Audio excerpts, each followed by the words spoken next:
وكل مجاهد لله بأهل البدر يا الله. Tentang sikap terhadap wabah penyakit bil khusus yang sedang terjadi, corona sekarang. Apa sikap kita? Bagaimana sikap kita terhadap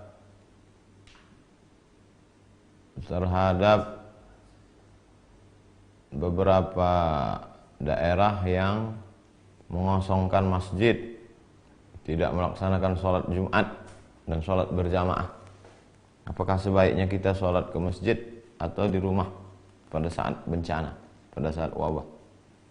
Maka Nabi SAW sudah mengajarkan kepada kita dalam Sahih Bukhari dan Muslim, idza sami'tum bihi ta'un, idza sami'tum bihi, kalau kamu mendengar ada bihi di situ maksudnya ta'un, wabah, bencana, musibah, penyakit, bi ardin, pada suatu daerah, la taqdimu alaih, jangan kamu datang ke sana. Kita sudah tahu di daerah itu ada wabah penyakit, maka kita jangan datang.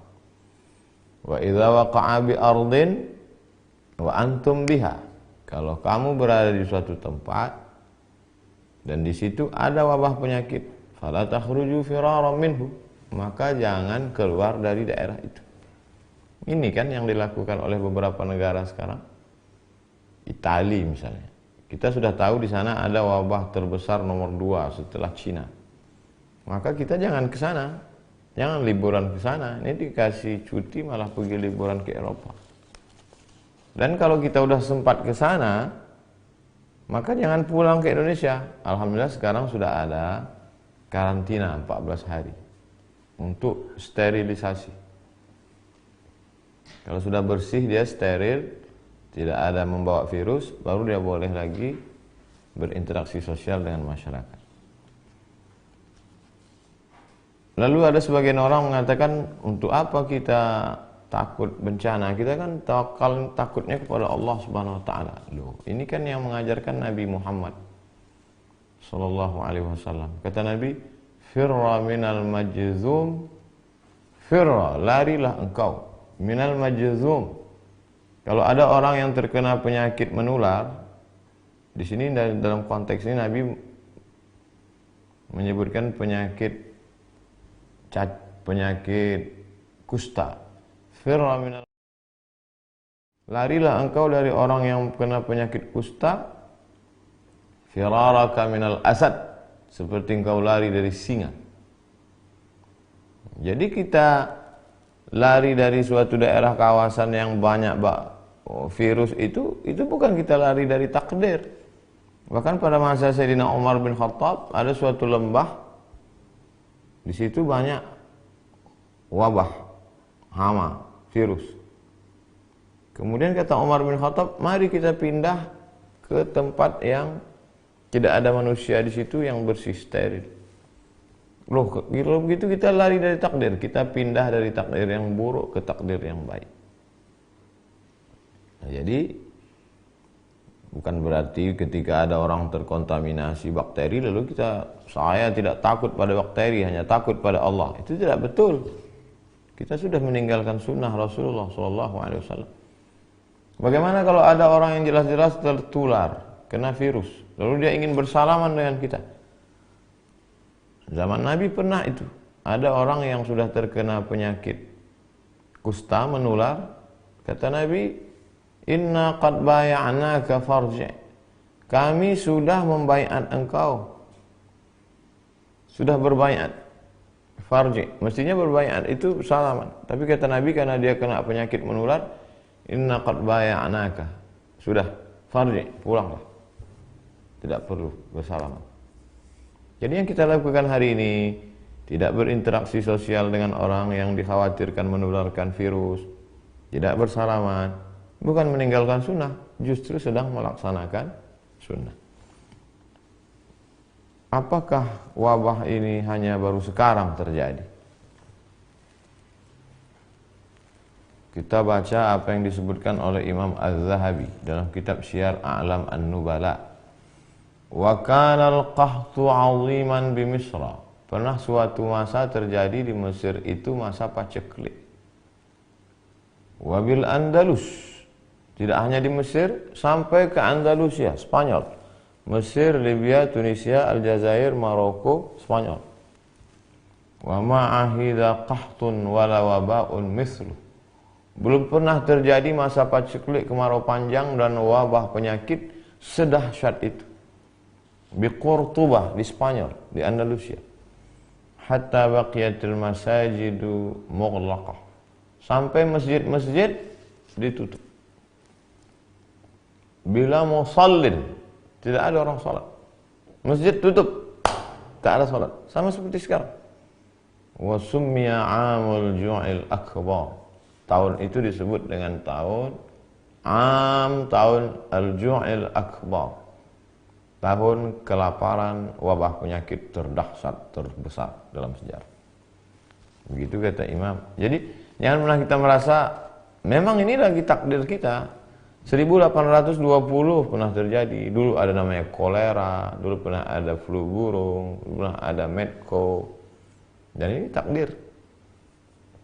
Makanya di antara rukun iman antu'mina billah wa malaikatihi wa kutubihi wa rusulihi wal yawmil akhir wa biqadri khairihi wa syarrihi. Oleh sebab itu bagaimana sikap kita? Ati'ullah, taat kepada Allah, wa ati'ur rasul, taat kepada Rasulullah SAW, wa ulil amri ulama. Majelis Ulama Indonesia sudah mengeluarkan tentang masalah salat berjamaah, tentang masalah tidak berkerumun, dan saya pribadi tidak melaksanakan tabligh akbar untuk menjaga ini. Bahwa ada sebagian orang mengatakan risau, kenapa masjid ditutup, kenapa mall tidak, kenapa masjid ditutup, kenapa airport tidak, kenapa masjid ditutup, kenapa bioskop tidak. Itu tidak serta-merta lalu kita berkata kalau begitu masjid jangan ditutup. Jadi yang tepat itu bukan begitu. Tidak berkerumun di masjid, juga tidak berkerumun di mall. Jangan sampai ketika orang ditanya, kamu tidak sholat Jumat? Saya takut nanti tersebar virus. Dia tidak sholat Jumat, dia tidak sholat berjamaah, tapi ke mall. Tapi orang asing yang tidak steril dibiarkan masuk. Nah, ini tidak benar. Oleh sebab itu kita saling menjaga. Saya percaya kepada Majelis Ulama Indonesia dan khusus Mesir, karena saya alumni Al-Azhar, ikut Hay'atu Kibar Ulama Al-Azhar. Saya sebagai orang yang awam, tidak berilmu, ikut ulama-ulama guru-guru kami di Azhar yang sudah mengeluarkan keputusan pada tanggal 15 Maret 2020 tentang gugurnya sholat Jumat dan sholat fardu.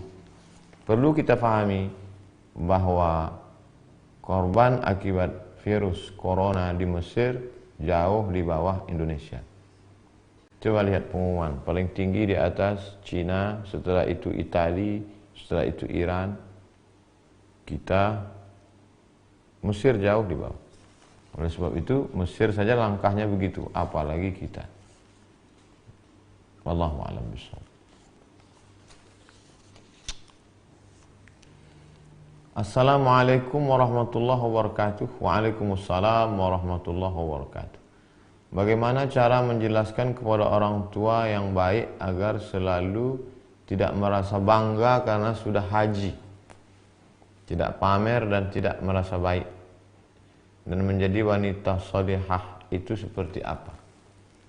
Wahai bapak-bapak, orang tua yang anaknya sudah ngaji, sudah diajarkan di rohisnya, di sekolahnya, di kampusnya tentang tawadu, rendah hati, tiba-tiba setelah dia pulang ke rumah, dia mendapati orang tuanya masih angkuh dan sombong walaupun sudah haji. Maka kita perlu merenungkan apa makna dari ibadah. Semua ibadah dalam Islam itu ada tujuannya. Salat, inna salata tanha anil fahsya wal munkar. Salat mencegah dari keji dan munkar. Puasa, ya ayyuhalladzina amanu kutiba alaikumusiyam kama kutiba alal ladzina min qablikum la'allakum tattaqun. Tujuan puasa takut. Haji, Tujuan haji, faman faradha fihi al hajja, siapa yang melaksanakan haji fala rafasa, menjauhi seksual, wala fusuqa, jangan lagi nakal secara yang non seksual, korupsi, termasuk dosa batin, angkuh, sombong, takbur, hasad. Wala jidal, lidahnya tidak kasar. La yadkhulul jannah, tidak masuk surga man kana fi qalbihi, siapa yang dalam hatinya mithqala habbatin min khardalin min kibrin, ada sombong sebesar biji sawi. Mestinya orang yang pulang haji itu justru lebih rendah hati, karena inti dari haji al-hajju arafah, haji itu wukuf di padang Arafah. Di padang Arafah dia sudah melihat tidak ada orang kaya, tidak ada orang miskin, tidak ada ulama, tidak ada rakyat jelata, tidak ada penguasa, semua pakaiannya sama. Oleh sebab itu, di antara pesan hikmah di balik ibadah haji adalah tidak angkuh dan tidak sombong. Cukup share video ini ke orang tua, sahabat, kawan yang sudah haji tapi justru makin sombong. 2. Menjadi wanita salihah. Yang pertama, al-imanul qawi, imannya mesti kuat. Yang kedua, al-iman al-aqidatul matinah, imannya kuat. Yang kedua, sahihul ibadah, ibadahnya mesti benar. Yang ketiga, al-akhlaqul karimah, berakhlakul karimah. Ada orang sopan, baik, lembut, tapi akidahnya menyimpang, tidak betul. Ada orang rajin ibadah, rajin sedekah, tapi lidahnya kasar, berarti akhlaknya kurang. Seorang baru dikatakan baik kalau cukup 3. Al-aqidatul matinah, akidahnya, tauhidnya benar, la ilaha illallah Muhammadur Rasulullah. Kemudian setelah itu al-ibadatus sahihah, sahihul ibadah, ibadahnya benar menurut tuntunan sunnah Rasulullah sallallahu alaihi wasallam. Yang ketiga, al-akhlaqul karimah, berakhlakul karimah. Berdosakah seorang ibu jika saat anak membangun rumah tapi uangnya dikorupsi oleh ibunya? Datang seorang melaporkan ayahnya kepada Nabi SAW. Ya Rasulullah, ayah saya mengambil harta saya. Kata Nabi, anta wa maluka li abik, engkau dan hartamu milik bapak. Jangankan engkau, jangankan hartamu, engkau, anta wa maluka li abik, engkau dan bapakmu, engkau dan dirimu milik bapak. Nabi sedang mengajarkan bakti seorang anak kepada orang tua. Tapi pun meskipun begitu, tentu ada batas kewajaran. Kira-kira yang wajar itu berapa?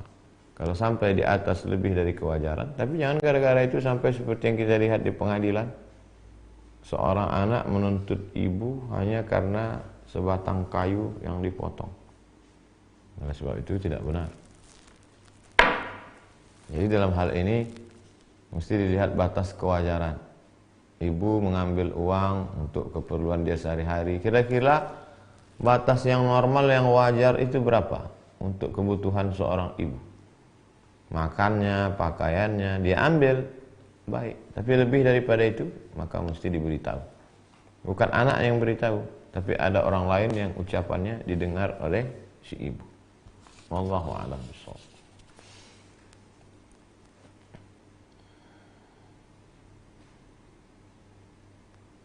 Kenapa saya susah sekali dapat jodoh? Jodoh itu bagian dari rezeki. Oleh sebab itu, wa fis sama'i rizqukum wa ma tu'adun. Rezeki kamu dijanjikan Allah Subhanahu wa taala. Suatu ketika Nabi lewat di depan Abdullah ibnu Mas'ud. Ibnu Mas'ud sedang sedih. Kata Nabi, la tukthir hammak. La tukthir hammak. Jangan terlalu risau dengan hidup, wahai Abdullah bin Mas'ud. Ma yuqaddar yakun. Yang sudah ditetapkan Allah untukmu, pasti terjadi. Wa ma turzaqu ya'tik. Apa yang sudah ditetapkan Allah menjadi rezekimu pasti datang. Rezekimu lebih tahu di mana engkau berada daripada engkau mengetahui di mana letak rezeki. Oleh sebab itu, di situlah letak keyakinan, di situlah letak iman. Alimtu anna rizqi la ya'khudhuhu ghairi fatma'anna qalbi. Aku tahu bahwa rezekiku tidak akan mungkin diambil orang lain. Fatma'anna qalbi, hatiku menjadi tenang. Begitu kata Imam Al-Hasan Al-Basri. Tapi tetap ada ikhtiar dan usaha. Idza sa'alta fas'alillah. Jangan pernah bergantung kepada manusia. Kalau minta sesuatu, mintalah kepada Allah. Idza sa'alta, minta fas'alillah. Wa idza sta'anta, minta tolonglah kepada Allah Subhanahu wa taala. Wallahu a'lam bishawab. Amin. Salamullah ala taha rasulillah.